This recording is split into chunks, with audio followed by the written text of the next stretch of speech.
तो आप लोग जानते हैं ई बराबर क्या होता है, एम सी स्क्वायर, यानी डेल्टा एम सी स्क्वायर। अब ये जो डेल्टा एम है, the energy equivalent of one atomic mass is, तो आपको ये याद रखना पड़ेगा वन एटॉमिक, यानी 1 AMU का मतलब क्लास में मैंने लिखवाया होगा। 1 AMU का मतलब कितना होता है, किसी को पता है? हाँ बहुत अच्छा, 1.67। आगे 7, ठीक है। तो 1.67 या 66 लिखो, इंटू 10 की पावर -27 kg होता है, ये आपको पता होना चाहिए। 1 AMU कहीं भी बोलेगा तो 1.67 इंटू 10 की पावर -27 kg होता है। तो 1 AMU का मतलब डेल्टा एम की जगह ये रखो, 1.67 इंटू 10 की पावर -27। सी की वैल्यू सबको याद होगा, और जिसको याद नहीं होगा कितना है बताओ, सी की वैल्यू 3 इंटू 10 की पावर 8, स्क्वायर है तो स्क्वायर चढ़ाओगे। अब इसको एग्जाम में कैलकुलेट करने मत लगना, याद रखना कि the energy equivalent of one atomic mass, इसको सॉल्व करोगे ना तो 931.5 AMU आता है, AMU आता है। एग्जैक्ट वैल्यू बता रहा हूँ, ये आपको याद होना चाहिए, लेकिन आया कैसे मैंने वो भी समझा दिया, ताकि 1 AMU बराबर आपको ये वाली बात याद रहे। तो अब 931.5 किसी ऑप्शन में है, mega electron volt, mega electron volt किसी ऑप्शन में है? नहीं है, नहीं है ना, तो उसके नियरेस्ट जो होगा उसी को लगाओगे। बताओ किसको लगाओगे, यानी सी ऑप्शन आ जाएगा 931 मेगा इलेक्ट्रॉन वोल्ट, ठीक है। तो 931.5 एग्जैक्ट वैल्यू है, ये दिया नहीं है, अगर ये दिया रहता तो यही लगाते, लेकिन नहीं दिया है तो छोड़ के थोड़ी ना आओगे, 931 मेगा इलेक्ट्रॉन वोल्ट लगा के आओगे। इसमें किसी को डाउट है तो बताओ।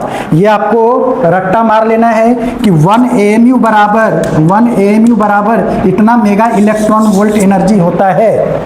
समझ में आया? मान लो कि 5 AMU दे दिया, डेल्टा एम दे दिया 5 AMU, तो उसमें 9031 से मल्टीप्लाई कर लेना तो वो डेल्टा एम पूरा आ जाएगा, फिर सी से मल्टीप्लाई कर देना तो एनर्जी आ जाएगा। तो हमेशा इसमें AMU के टर्म में ही आपको पूछेगा एनर्जी। चलो ये बात सबको क्लियर है? तो क्लियर है तो सेकंड क्वेश्चन के बारे में पहले टाइपिस्ट मिस्टेक किया है, 27 AL है, is 3.6 Fermi, the approximate nuclear radius of, ये 64 है, कॉपर है। अच्छा कॉपर, सॉरी ये कॉपर का एटॉमिक मास है, मास नंबर है। ये एल्युमिनियम का AL है, ये क्या है, मास नंबर है। तो अभी रिश्ता बताया था, उस रिश्ते का यूज कीजिए और आंसर बताइए क्या रहे, सी। और कोई बताओ,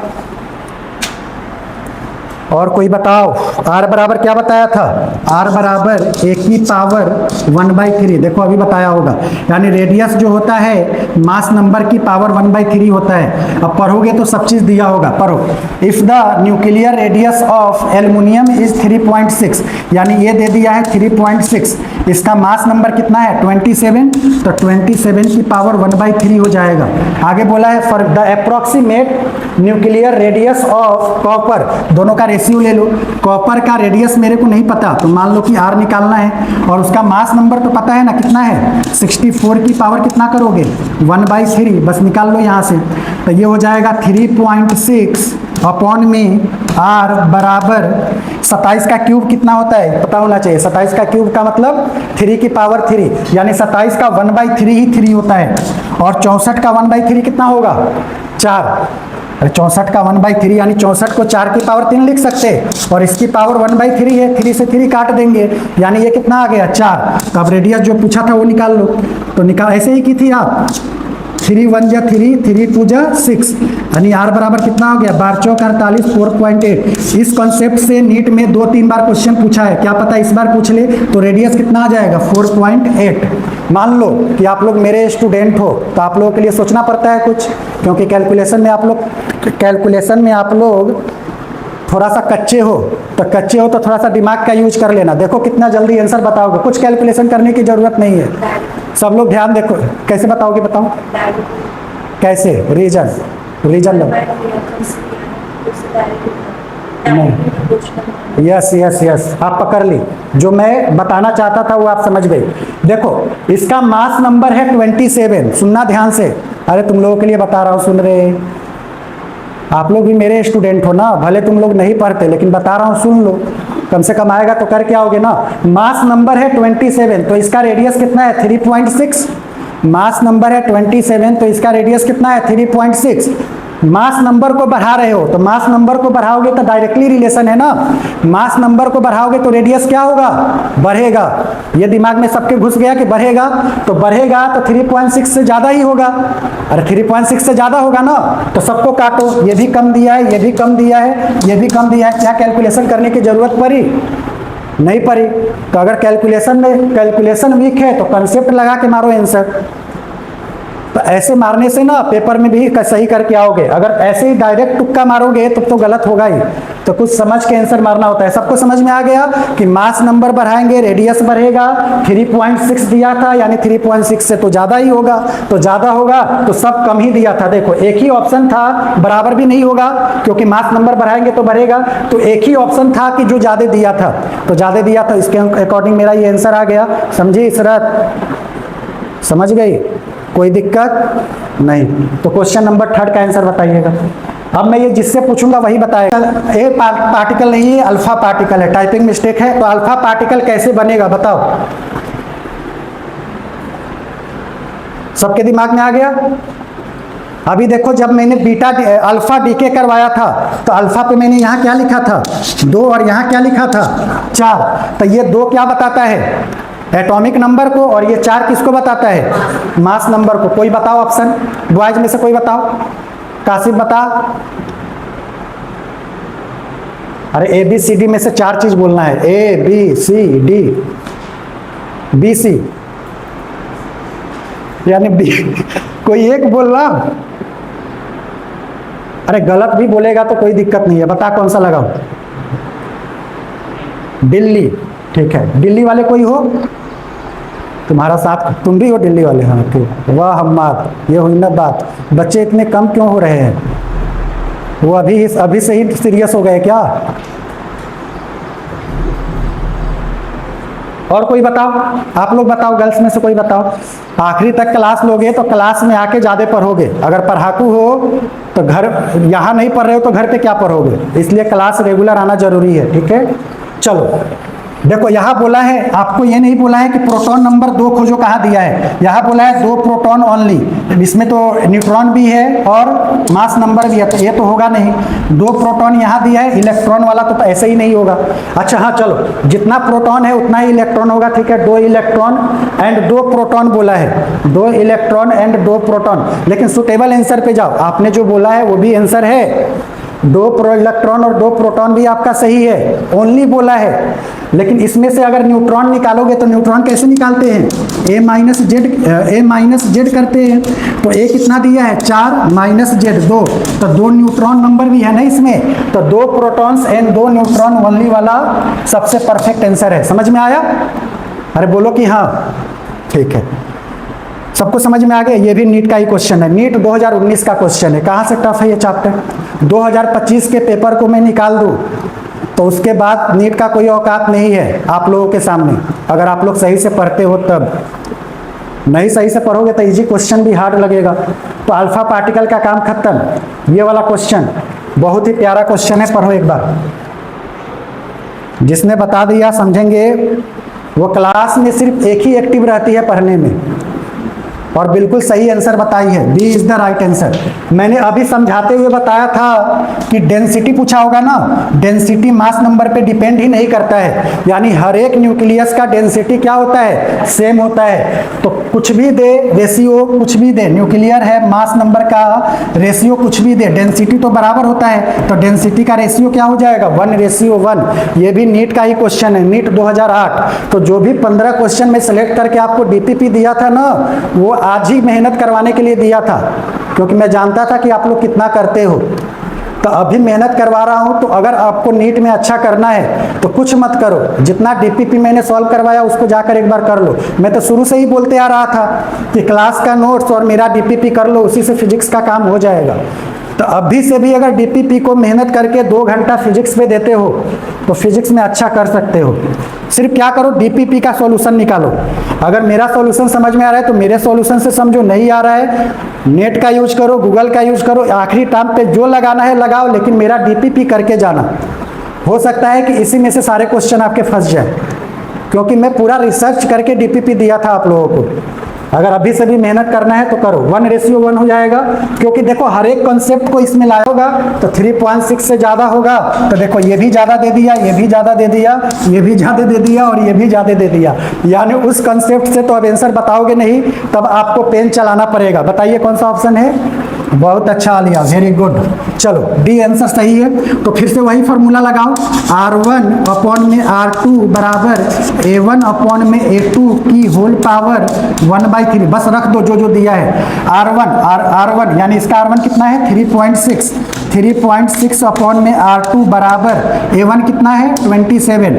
आपको वैसा ही वैल्यू देगा जो कि बाहर निकाल सकते हो, 125 की पावर 1/3। देखो 7 का क्यूब रूट होता है 3, तो ये हो जाएगा 3.6 अपॉन में R2 बराबर, ये हो जाएगा 3 और ये हो जाएगा 5। करोगे कैलकुलेट तो 3 एकम 3, 3 दूना 6, 12 25 7, R2 बराबर कितना हो गया? 6 फर्मी।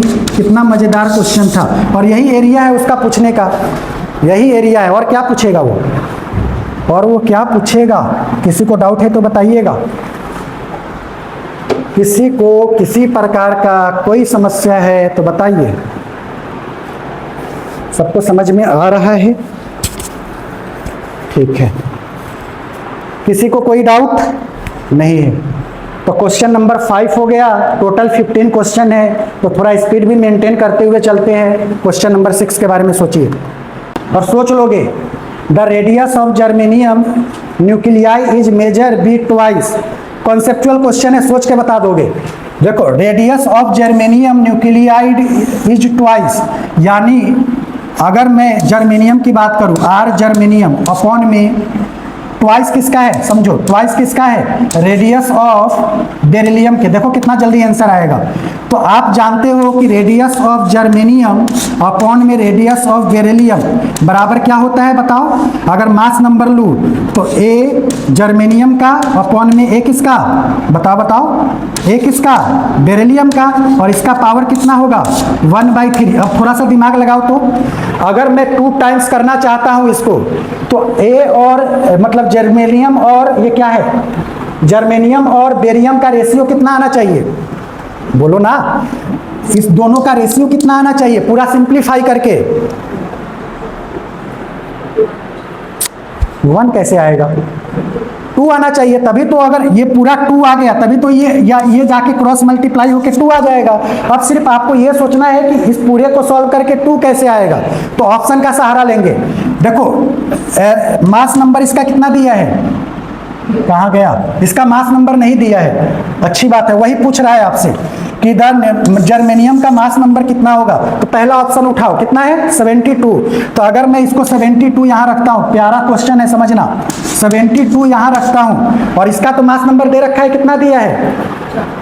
अरे मास नंबर कितना? मास नंबर ऊपर वाला ना, कितना दिया है बताओ?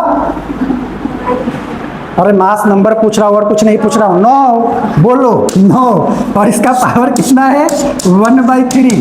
थोड़ा मेरे साथ क्लास इंटरेस्टिंग बनाओ। अब देखो 72 और 9 रख दिया, पहला लक चांस है कि आपका पहले से ही आंसर आ गया। मान लो कि ये ऑप्शन लास्ट में दिया रहता तो टाइम कंज्यूम करवाता आपका। अब देखो 9 से 8 72 को काटेंगे, कितना आ जाएगा? 8। और 8 को आप जानते 2 की पावर कितना लिख सकते हैं? 3। और इसका पावर कितना है? 1/3। 3 से 3 मर गया, आ गया ना 2। यानी जर्मेनियम का मास नंबर कितना होगा? 72। लॉजिक समझ में आया? कितना प्यारा क्वेश्चन था। 2003 नहीं, 2006 का क्वेश्चन है। अब इसके बाद वाला 2003 का है। इस बार देखो, कोई डाउट है तो बोलो। तो ये रिश्ता कितना प्यारा है, समझ रहे हो? इस रिश्ते से आप इसके कितने क्वेश्चन उड़ा दे रहे हो।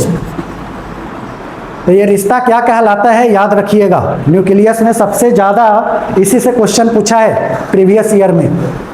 सबको समझ में आ गया? अच्छी बात है। किसी को डाउट है तो बोल दो। मान लो कि आप 73 रखते तो देखो कितना जल्दी काटते। 73 क्या 9 से कटता? नहीं कटता, इसका मतलब वो बाहर ही नहीं निकलता। 74 9 से कटता? नहीं कटता। 75 9 से कटता? नहीं कटता। ये भी करने की जरूरत नहीं है। बस देखो कि 9 से कौन कट रहा है, 9 से कौन कट रहा है, सिर्फ 72 कट रहा है। अब 9 का टेबल याद है ना, बचपन में याद किए थे ना, 9 1 जा 9, 9 2 जा 18। तो देखो किसी भी कम्पिटिटिव एग्जाम में ना बचपन का सारा पढ़ाया काम आता है। ये मत सोचो कि बचपन में जो मैं पढ़ा हूँ 1 2 3 वो काम नहीं आता, या ABCD काम नहीं आता, या टेबल काम नहीं आता। एक एक चीज कम्पिटिटिव एग्जाम में मांगता है, ये बाद में समझोगे जब एग्जाम दे लोगे तब। चलो क्वेश्चन नंबर 7 का आंसर बताओ। अब जो बताया था वही सोचो। अच्छा टाइम मेंटेन रखना है ताकि सारे क्वेश्चन हो जाए। तो वॉल्यूम, अगर वॉल्यूम एटम का निकाले तो वॉल्यूम क्या होता है, 4/3। पहले किसका है, atom is greater than the volume of the nucleus bye A factor of, यानी एटम को ऊपर रखना है, न्यूक्लियस को नीचे रखना है। तो अगर मैं न्यूक्लियस को नीचे रख देता हूँ तो बताओ वॉल्यूम का फॉर्मूला क्या होता है, 4/3 πr3, यही होता है ना। और नीचे क्या हो जाएगा, 4/3 πr3। ये एटम का है और ये किसका है, न्यूक्लियस का। तो ये खत्म हो गया। अब r एटम का कितना होता है, पावर 3 लगाना था, वही नहीं लगाई हो आप। r एटम का कितना होता है, 10 की पावर बोलो ना, -10। और इसका कितना होता है, 10 की पावर। अब देखो दोनों पे पावर 3 है तो मैं होल पावर 3 कर दूंगा ना, कोई दिक्कत थोड़ी ना है। अब ये कितना हो जाएगा, 10 की पावर -15। अब इसको सॉल्व करोगे तो क्या आएगा, जो आपने आंसर बताया है 10 की पावर 5, और इसका पावर 3 भी तो है। तो बताओ आंसर क्या आएगा, 10 की पावर 15। समझ में आया लॉजिक क्या था। यानी वॉल्यूम की बात की, अगर रेडियस पूछता तो आपका सही था, रेडियस पूछता तब आपका आंसर बिल्कुल सही था, लेकिन इसने वॉल्यूम लगा दिया। तो वॉल्यूम में r की पावर 3 लेना होता, इसलिए मैंने ऐसा किया और आंसर 10 की पावर 15 आया। नीट 2003 का क्वेश्चन है, ठीक है। बताओ इसमें किसी को कोई डाउट है। अब देख लेना कि एटम पहले है या न्यूक्लियस पहले है, हो सकता है चेंज कर दे, वो न्यूक्लियस को ऊपर रख दे, एटम को नीचे रख दे, तो उसके अनुसार आंसर बताएंगे। 7 में किसी को डाउट है, नहीं होगा डाउट। क्वेश्चन नंबर 8 का आंसर बताइएगा सब लोग। क्वेश्चन नंबर 8 का आंसर, ये तो देखते ही आंसर मारते हैं आप लोग। सी, यस। देखो जो क्लास में सुनेगा वो जल्दी बताएगा आंसर। फिर आ गया डेंसिटी। डेंसिटी कांस्टेंट होता है, कांस्टेंट। बताओ ये भी नीट में पूछा है, लेकिन बहुत पहले पूछा है, जब मेरा जन्म भी नहीं हुआ था। 1992 का क्वेश्चन है, 1992 में ऐसा क्वेश्चन पूछा था। देखो पहले कंपटीशन उतना टफ नहीं था, इसलिए पहले क्वेश्चन भी इजी पूछे जाते थे। क्वेश्चन नंबर 8 हो गया। क्वेश्चन नंबर 9 का आंसर बताइएगा। थोड़ा सा पेन चलाना होगा, चलाओ पढ़ो कि क्या बोला है। जिसने बता दिया मैं जानूंगा कि इससे वो क्वेश्चन करके ही आएगा पेपर में। करो, थोड़ा सा पेन चलाओ।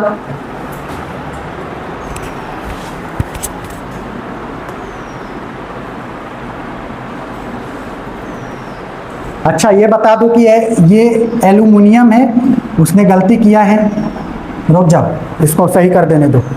एल्यूमिनियम है 1327, इसको काटो। ये एल्यूमिनियम है 1327, ये सही लिखा है। चलो करो करो, सब लोग करो।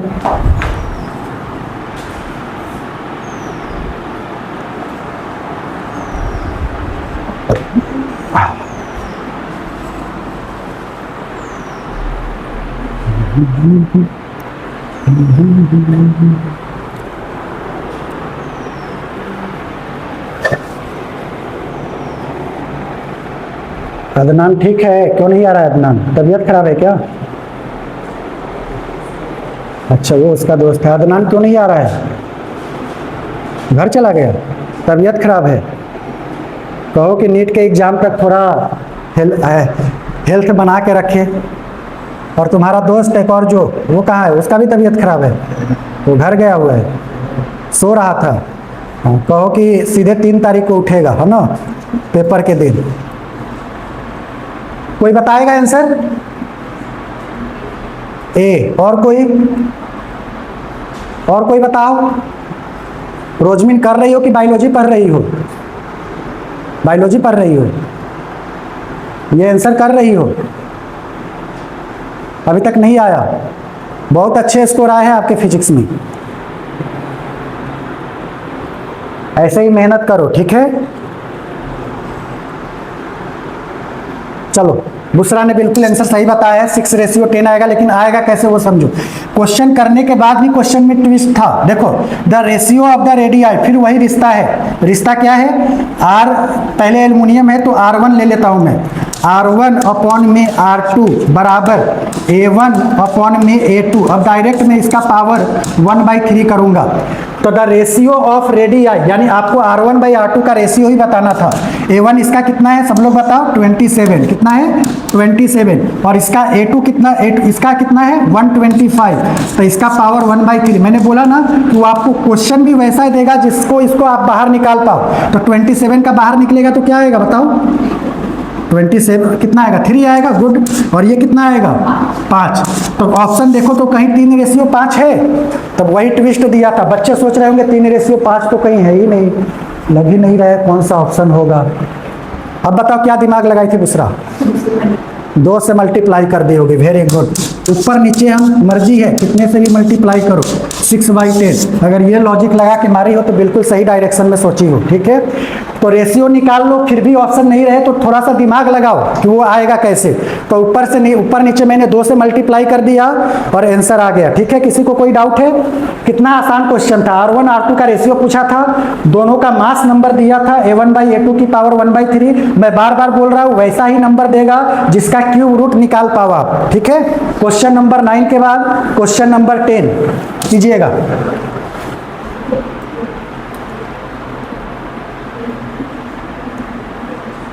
E बराबर mc²। आइंस्टीन को नहीं भुलाइएगा, वही फार्मूला लगाइए और बताइए आंसर।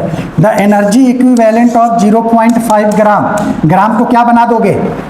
हमेशा ऐसा यूनिट लेना होता है, तो किलोग्राम बना दोगे। तो अगर 0.5 ग्राम को किलोग्राम बना रहे हो तो किससे डिवाइड करना होगा? 10⁻³ से। गुड, यानी 1000 से।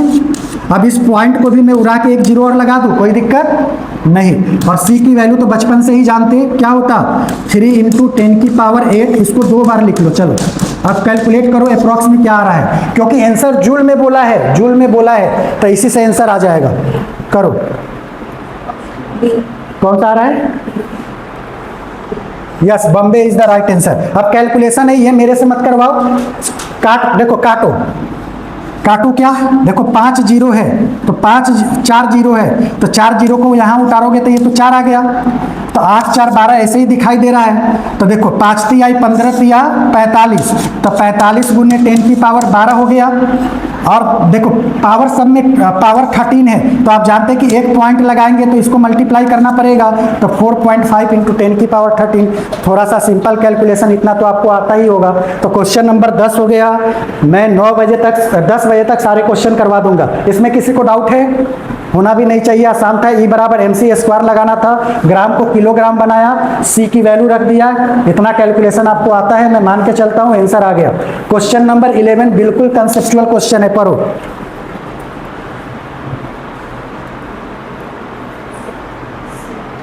यस बोलो, यस। अगर समझ में आ रहा है तो जल्दी से बोल दो। Which of the following statement nuclear force? Nuclear force हमेशा शॉर्ट रेंज फोर्स होता। शॉर्ट रेंज फोर्स होने के ही कारण न्यूक्लियर फोर्स सबसे ज्यादा होता। सबसे कम क्या होता? ग्रेविटेशनल फोर्स, क्योंकि उसमें रेंज क्या होता है? बड़ा होता है। समझ में आ गया? तो ये स्टेटमेंट याद रखना, बहुत पहले का क्वेश्चन है, जब मेरा जन्म भी नहीं हुआ था, 1990। ठीक है, 11 के बाद 12 क्वेश्चन। देखो ये मैंने पढ़ाते हुए ही समझाया था, और ये हाल फिलहाल का ही क्वेश्चन है। चलो इसका आंसर बताओ, पढ़ाते हुए बताया था ना। हाँ देखो, अगर से ध्यान से सुने हो, ये टाइपिंग मिस्टेक है, ये आपका PN है। तो अगर ध्यान से सुने तो आंसर बता दिए थे ना, मैं पहले ही बता दिया था कि ये नीट में पूछा है।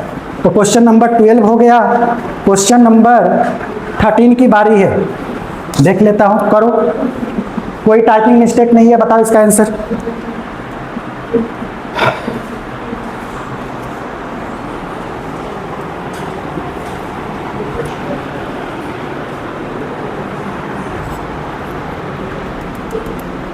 यस, ये कम, ये हमेशा ज्यादा होता है, याद रखना। प्लस रहे ज्यादा, ये सिंगल रहे कम। तो 13 का आंसर हो गया A। समझ में आया? हमेशा याद रखना, जो कंबाइंड है वो ज्यादा होगा और जो ये है वो कम होगा। ठीक है, 13 के बाद 14। हम लोग टाइम से पहले ही खत्म कर लेंगे लग रहा है। चलो 14 सोचो, मैं जिससे पूछूंगा वही बताएगा। पढ़ो।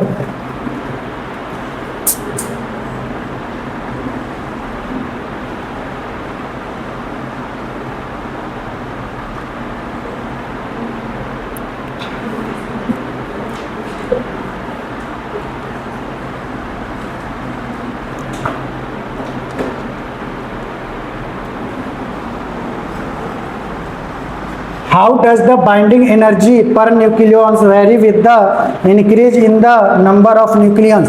बाइंडिंग एनर्जी का ग्राफ अगर माइंड में है तो बता दोगे।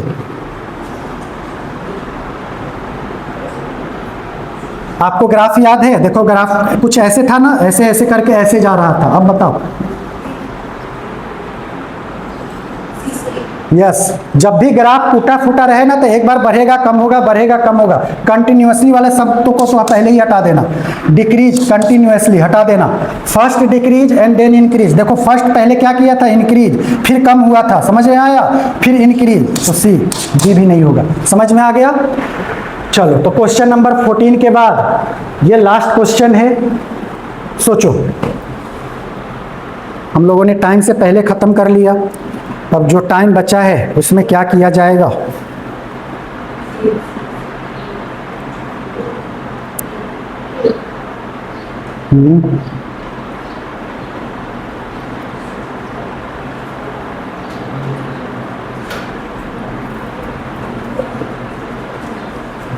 ये सब छोटे चैप्टर है, देख रहे हो कितना जल्दी हो जा रहा है।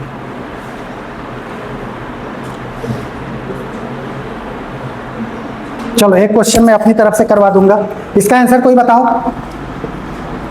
देखो कह रहा है कि binding energy per nucleon versus mass number, कौन सा? सी वाला होगा। ए से देखो, ये वाला ए से 2C पे आ रहा है। Binding energy per nucleon versus mass number curve for nuclei is shown in figure A B C and D are 4 nuclei indicated on the curve. The process that would release energy. Energy release करने का मतलब होता है यहाँ से इधर आना, तो ये क्या करेगा? एनर्जी को रिलीज करेगा। तो एनर्जी रिलीज करेगा ए से 2C में, है ना। अब एक क्वेश्चन में दे रहा हूँ, यहीं पे दे रहा हूँ, आप लोग बताओगे कि आंसर, क्वेश्चन का आंसर क्या है।